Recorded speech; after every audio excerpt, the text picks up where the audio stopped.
L'archéologie préventive a démarré plus tard en France que dans pratiquement tous les autres pays d'Europe. Pourquoi? Parce que dans beaucoup de pays, l'archéologie a été constitutive du sentiment national. En France, d'une part, la France était un territoire unifié d'assez longue date, même s'il s'est accru petit à petit aux dépens d'un certain nombre de communautés qui avaient d'autres langues et d'autres traditions, d'autres cultures. Mais en tout cas, donc, le problème de l'unité se posait pas comme il a pu se poser pour l'Italie, pour l'Allemagne. Deuxièmement, l'histoire de France, ça commence par une défaite, par celle d'Alésia. Les Gaulois partent face aux Romains. Et ensuite, les Romains eux-mêmes perdent face aux Francs. Mais les Francs ensuite disparaissent, puisque je suis en train de parler une langue romane et pas une langue germanique, comme l'était la langue des Francs. Donc c'est une histoire un peu compliquée, si bien qu'il y avait il y a eu peu d'empathie pour les élites françaises, que dans le grand musée du Louvre, il y a uniquement la Grèce, Rome et l'Orient, que le musée dit d'archéologie nationale à Saint-Germain-en-Laye a toujours été délaissé par les pouvoirs publics et par les publics tout court. Donc il y a déjà ça. Donc l'archéologie préventive a commencé tard et il a vraiment fallu se battre. Ça n'a jamais été une décision d'État, c'est les archéologues et le public qui l'ont imposé parce qu'il y a un vrai intérêt des citoyens et citoyennes pour leur histoire, leurs racines, surtout dans les terroirs.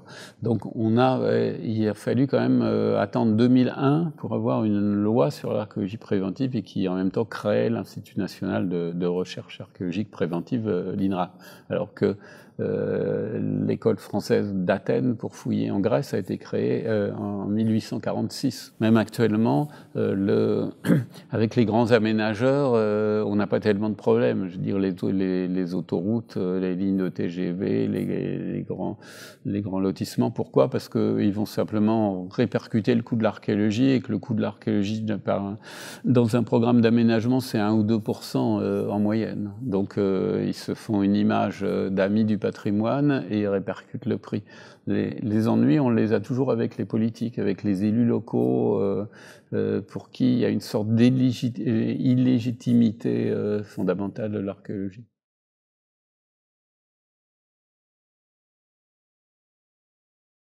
Toujours les politiques, quand l'archéologie a commencé à augmenter, se sont dit « Ah oui, mais on va créer de la concurrence pour faire baisser les prix ». Donc on a favorisé de manière complètement artificielle la montée de sociétés privées d'archéologie, en limitant autoritairement les effectifs de l'INRAP notamment, et donc en faisant émerger ces sociétés. Alors moi, titre personnel, j'ai rien contre la concurrence quand je vais acheter une voiture ou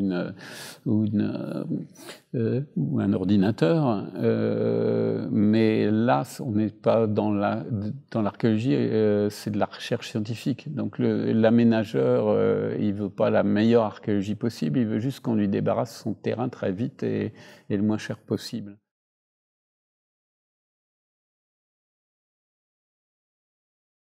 Quand j'étais responsable de l'INRAP, avec la directrice de l'époque, on a quand même impulsé une politique de publication grand public qui marche et qui a été continuée et qui fait qu'on a d'une certaine manière gagné une vraie bataille culturelle contre cette idée de l'illégitimité de l'archéologie. Et enfin, par ailleurs, c'est vrai que dans la tradition française, eh bien, parler au grand public s'appelle vulgariser, donc on parle au vulgaire, et c'est moyen bien vu, et on sort de sa zone de confort. C'est difficile des fois de faire que les archéologues parlent clairement, parce qu'eux-mêmes ont peur d'être mal vus de leurs collègues, donc on va continuer à utiliser un peu un jargon professionnel qui certes est très précis, mais qui permet pas d'aller plus loin. Et on peut se demander, et enfin en conclusion, s'il n'y a pas toujours dans les programmes scolaires une volonté de ne pas contribuer excessivement à la réflexion. Je prends un exemple. En 2008, on a évacué toute la préhistoire de l'enseignement des collèges et des lycées. L'arrêté de 2008 dit on a vu la préhistoire des Gaulois, on n'y reviendra pas, et on commence avec les grandes civilisations. Donc l'Égypte, la Mésopotamie, la Grèce, Rome, etc. Alors, d'abord, c'est quoi une grande civilisation? C'est quoi une petite civilisation? Et on ne se pose pas du tout le problème de l'origine du pouvoir, de comment ça s'est construit, des sociétés à contre-pouvoir, etc. Donc je pense qu'il y a aussi, de même qu'il y a dans l'inconscient collectif ce côté, on a commencé avec des défaites, il y a aussi ce côté, on ne va pas trop se poser de questions. Et c'est seulement, et je crois que comme j'ai fait très souvent cette remarque et je l'ai écrite, on m'a dit que ça avait contribué au fait qu'on ait remis timidement un peu de préhistoire et notamment de révolution néolithique, c'est-à-dire le début de l'agriculture, qu'on en ait remis un peu dans les programmes au moins de 6e. Mais ces questions de l'origine de l'État, du pouvoir, des inégalités, ça devrait pouvoir être traité à tous les niveaux, parce que ça relève aussi de la sociologie, de l'histoire politique, etc., y compris des grandes classes, enfin, y compris des lycées.